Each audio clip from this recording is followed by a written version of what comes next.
Hello, everyone, and welcome to an encore video performance of the Violin Concerto No. 2 by Florence Price with Kahng as a soloist, broadcast originally in February of 2018. I'm joined by the distinguished concertmaster of the APO, professor of violin at the University of Arkansas, and national and internationally recognized soloist, Dr. Kahng. Hello, Ergene.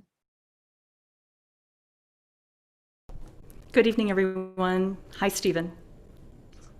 We're delighted to have you here tonight, and hopefully our internet connections will support our conversation back and forth, me from the West Coast to Northwest Arkansas, and to all of you around the country and perhaps overseas as well. This is an exciting opportunity for us to revisit a dynamic discovery and addition to the 20th century violin concerto repertoire. I remember when Kahng came to me and suggested a performance, a world premiere actually, of the Violin Concerto No. 2 of Florence Price. And at that time, I didn't know who Florence Price was, and Ergene kindly gave me lots of information, and immediately after listening, I was so enthusiastic to do this concerto that we decided to program it and present the world premiere. And there's a lot of information about this work and the extraordinary circumstances in which it was found. Ergene, when you first met this concerto, I think you had an immediate design to perform it. Is that right? Yes, my first thought was, is there a recording of this? I would really love to hear it. Of course, looking at a score and imagining it is a very different experience than actually hearing somebody's rendition of the realization of it. And it was both shocking and also slightly exciting to realize that it hadn't been recorded. And in fact, after some study, we learned that there was no performance of the work actually, and I'll tell you a little about that. But thank you, Ergene. I'd like to give you a little biographical information about this piece and also Florence Price. Her name is becoming more and more known, especially within the last decade. And it's exciting to learn the extent of her compositions and her compositional career, and fascinating and even heartening to learn about the circumstances of the rediscovery of much of her music. It was almost like a reality TV show. In 2009, a couple of home renovators picked up a rundown, vandalized property in rural Illinois, about 70 miles south of Chicago. And although a tree branch had fallen through the roof of this house, these renovators found in the attic an undamaged, unassuming stack of old papers that had once belonged to a woman named Florence Price. Little did they know that among these papers were the long lost musical manuscripts by one of the United States' greatest 20th century composers, at that time virtually unknown. Florence Price was born in 1887 in Little Rock, Arkansas, not too far from where the Arkansas Philharmonic performs. And Florence Beatrice Price grew up in a middle-class African-American household at the end of the Reconstruction era. In 1903, she began study at the New England Conservatory, one of the era's few desegregated music schools at the time. She had an extraordinary talent, and she finished degrees in both organ performance and education in just 3 years, while also finding time to study composition with the conservatory's most prominent composer, George Whitefield Chadwick, who was certainly the most prominent American Impressionist composer, but also one of the most important American composers in early American classical music history. Price was the first Black woman to have her music performed by a major American orchestra, when in 1933, the Chicago Symphony performed her symphony in E minor. The symphony was very well received, and this was her first major orchestral success. And in 1943, in November of that year, Price wrote to Serge Koussevitzky, the music director of the Boston Symphony, who had a great reputation and record of programming works by new composers. And Price asked him to consider performing some of her scores. She wrote in a letter to Koussevitzky, and I quote, "Unfortunately, the work of a woman composer is preconceived by many to be light, froth, lacking in depth, logic, and virility. Add to that the incident of race, I have colored blood in my veins, and you will understand some of the difficulties that confront one in such a position," end quote. It was her second letter to Koussevitzky, and there is no evidence that he ever replied to her.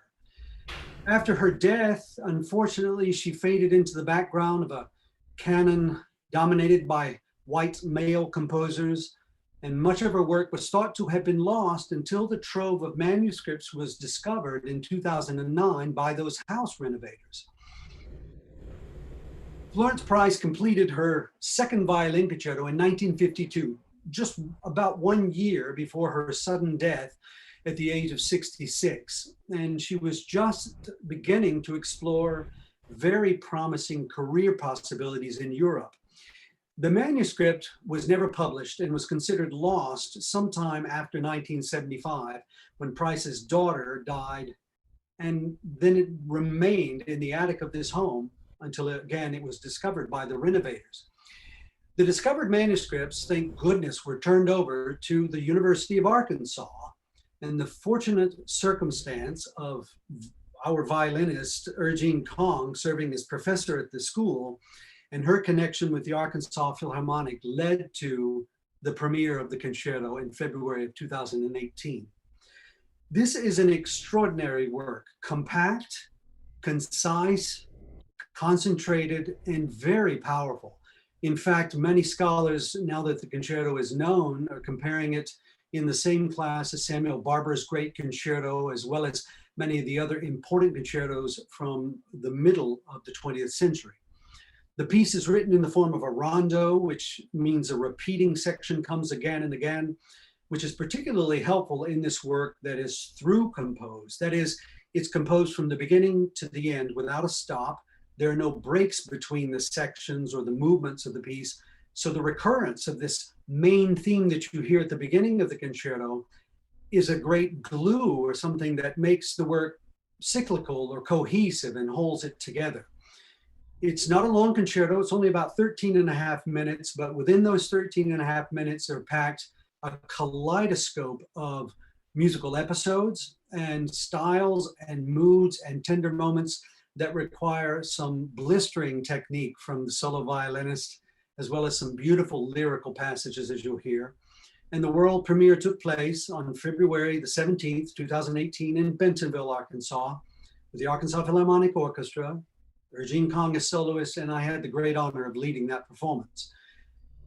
Now, that's plenty of information about Florence Price and the concerto for the time being. Let's welcome back Dr. Kahng and ask a few questions about this fascinating work and also the circumstance of its resurrection, discovery, reconstruction.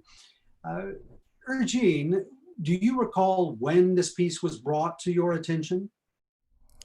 I would say it was probably about 2015 or so. So actually quite recently, we, as in the University of Arkansas, hosted a Florence Price symposium in 2014, 2015. And around that time, there was sort of a kaleidoscopic retrospective, if you will, of all of her keyboard works, her historians and musicologists who were speaking about her legacy, chamber works, vocal works. And of course, I was therefore introduced to her string chamber music. And many of the students in orchestra played her tone poems, and I was taking part also in helping with the string quartet, the 1929 G major string quartet, which was my first introduction to Florence Price. I asked Jim Greason, my colleague who hosted the symposium, to give me a little bit more information about Florence Price. And of course, it's difficult to summarize a person's legacy in life in such a simple answer, but he basically said she was a family friend and a contemporary of also William Grant Still. And so my first instinct was, why is it that history chose to commemorate and memorialize William Grant Still, but not Florence Price? Grout is sort of the standard musical history textbooks that a lot of colleges use, and that was the textbook that kind of gave me the survey of Western European classical music, and it's grouped sequentially and chronologically. And so in the 20th century, William Grant Still and his Afro-American Symphony is a major chapter. And so I led to, well, part of my exploration and journey was I need to find out more about this person. And I need to find out also, just to speculate, why one person in a way was sort of forgotten to history and another person is sort of canonized. So long story, long answer to a very simple question. About 2015, I started the project to learn the concertos, and just the decision, I think, to record it around 2016, 2017. And 2017 was when the recording took place. And it's such a fascinating consideration to know that William Grant Still and Florence Price, both residents of Little Rock, Arkansas, knew one another, and yet history handled them very differently. And that's an excellent point, and one I think many in the musical world are trying to aggressively and retroactively try and address, which I'm delighted about, in which the premiere of this concerto was one great effort forward in that effort. Well, when you first saw the concerto, it was in manuscript form. Any recollections about the condition of the materials, and especially of the solo violin part? Yes, it was all in one box. There were several copies of it, which I thought was interesting. There's so many little disorganized thoughts and impressions that I recollect. I was noting earlier that my green screen actually is the first page of the second violin part to the second violin concerto. And as you can see, the writing is quite neat. And I found the score to be similarly neat and well organized. There were certain notes that she had written, things crossed out, obviously, as she was thinking through her compositions. But it also occurred to me that I, living in the 21st century, take a lot of things compositionally for granted, basically living in a digital world. It occurred to me that she, after she finished this 100-page handwritten score, would then have to handwrite all of the orchestral parts. So when I found the manuscripts, there were these scores, but also the beginnings of what I think were the orchestral parts that she would have needed to write by hand. And just the thought of this, not having the luxury of just extracting files, for example, it made me appreciate just the laborious and time-consuming process that it would have required. Some of the parts were not consistent. So there were several parts that she would have had to write for example, second violin. The page turns were happening at different measures, because sometimes she would have 5 measures in one line, sometimes she'd have 6. And so it was interesting to me also that it seemed that going for an exact photocopy, but by hand, was something that was not happening either. So just sort of the messy process that happens when one goes through this process by hand is something that I appreciated. Same token, I would say it was incredibly neat at the same time. So it was messy, but also neat. The thought process, the feeling of somehow being closer to one's music because there wasn't somehow a digital device in the way was something that I also started to wonder about, and wondered about what processes in our lives remain untouched by technology or digital devices. And very little, actually. Even when I practice, I may use my phone as the metronome, for example. And so I very much felt like I was traveling back in time. I very much felt the love and the labor that went into the process of composition. I also felt sort of the solitude and the intimacy of what it may have been like to go through this process privately. So much of what a composer goes through, of course, is unseen, and only after the fact does it become known. And of course, only when a performer perhaps performs it does it become somehow concretized. And so I was going through a variety of, as I say, sort of disorganized and competing thoughts. But it was also truly a memorable experience for me because as a classical performer, I'm accustomed to basically encountering music that has already been edited and published by other people. And so having this experience of primary research is very unusual for me. I know for a lot of historians this is kind of what they do all the time, but for me it was a real honor to be able to have that kind of intimacy with an artifact in a way. It's really exciting. For those who are not familiar, the back screen to Urgine is that manuscript is absolutely extraordinary. I think any performing musician who has performed for manuscript of any kind can attest that that is perhaps the closest you can get to computer generated notation, because it's just beautiful. Lines are straight, things are uniform in size, the small notes are a cue that's written there. I mean, it's really remarkable. So still, the discovery of a work that has never been performed, never been recorded, gives one a sense of ownership. And in this particular case, in the Violin Concerto, it was resurrected and the parts were taken. And as Urgine mentioned before, there were questions in the score that were not apparent. The solution to some of the problems and discrepancies weren't apparent. And in the first iteration, in fact, the version that we performed at the premiere, some choices were made based on the information that we had. After our premiere, Richard Bobo, who is a bassoonist and also the librarian of the Arkansas Philharmonic Orchestra, had access to some additional materials and was able to solve some of the discrepancies and questions in the second version. And it is yet another version. Urgine and I performed this concerto together in Portland, Oregon in fall of 2019. And it was this second version. And there are some notable differences, but it's a living work in many ways, trying to determine what the composer intended with limited knowledge and materials. And it's been an exciting process. And Urgine, I'm curious, now that you performed the work, gosh, with I think 3 orchestras now, is that right? Yes. 3 orchestras. Is this piece a signature piece in your repertoire, or something that's at least a standard part of the repertoire you're performing? Absolutely. And I really resonated with what you just said, Stephen, about a living work, because in my initial attempt to make sure that the recording was exactly what I wanted, I think I experienced a lot of anxiety of whatever the opposite of a living work would be, which is I wanted this to be my final statement. And the idea that I would make a final statement early on in my experience with a work is just completely intimidating, if not just impossible.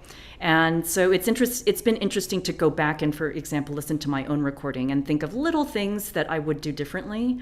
It's also been interesting to just remind myself that even in a concerto situation where most people would think that the soloists call the shots, basically, that it at the end of the day is a collaboration, and that anytime you have all the different players that come together, one sort of discrepancy or difference in the variable completely changes a phrase or a sentence or the way that the whole work comes together. And so that's been form the same concerto in such close proximity together with different orchestras and get to explore the small but profound questions that often we don't have the opportunity to do when we're rushed and we have to perform at once. So definitely it has become a signature piece. But I'm also reminded, I don't know if I should be putting a but, maybe I should be putting an and. It's a signature piece, and I realize that it really does take a village for this work to be realized. Well, quickly, before we play the video recording of that premiere, are there any aspects or points that our listeners should look out for while listening to this piece, especially if it's their first time? I will share two things that I think might be interesting. Ultimately, of course, I really hope that I don't try to over-explain something, because I think ultimately it should be a personal experience and also an experience untainted by somebody else's experience or reality.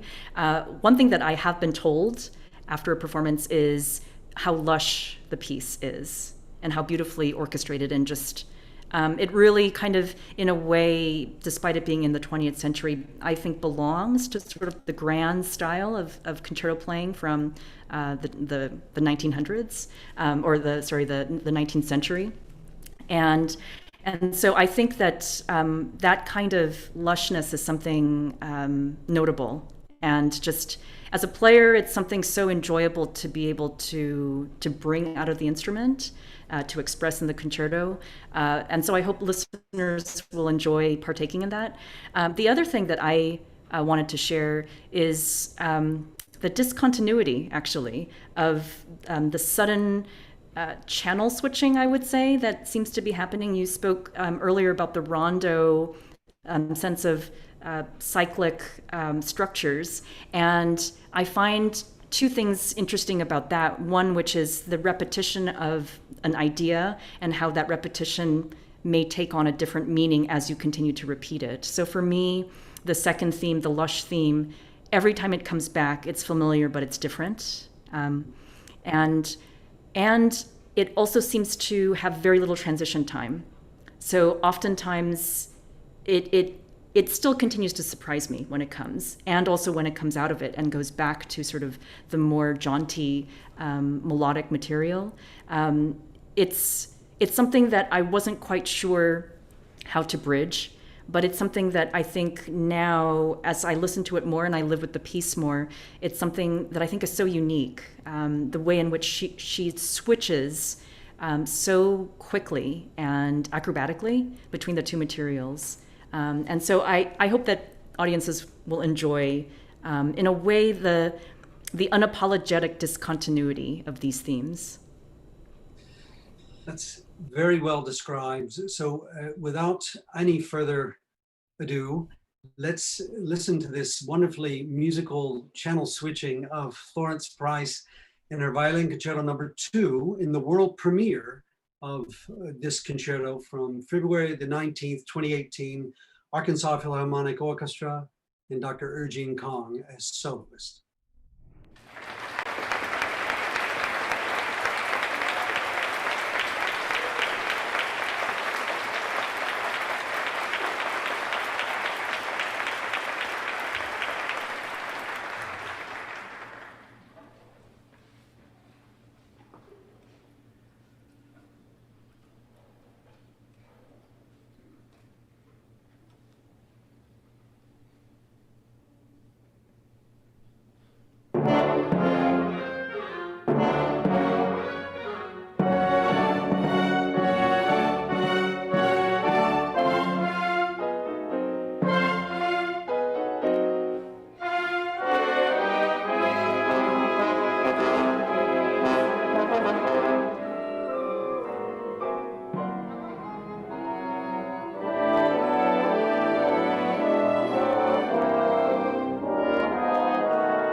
Brava again to our wonderful soloist, our very own concertmaster, Dr. Arend Kahng. Arend, that was just amazing. And congratulations again. Thank you so much. And thank you to the Arkansas Philharmonic Orchestra. Thank you to you, Stephen. Thank you to all the musicians. As I was saying before, it takes a village. So thank you so much. Well, and what a great honor it was to be able to embrace a work and give it its world premiere, to bring it to life. And now, from that initial premiere, it has sprung into new form and is getting performances all over the country, all over the world. And a lot of that is due and thanks to you. Many thanks to the Arkansas Philharmonic for adopting this project. Thanks to Peter Hamby, our video and audio producer, and Jason Miller, executive director. Thank you for joining us tonight. We look forward to presenting more presentations like this online. And until we're together again making beautiful music, stay well and stay healthy. Thank you, ladies and gentlemen. Good night. Good night.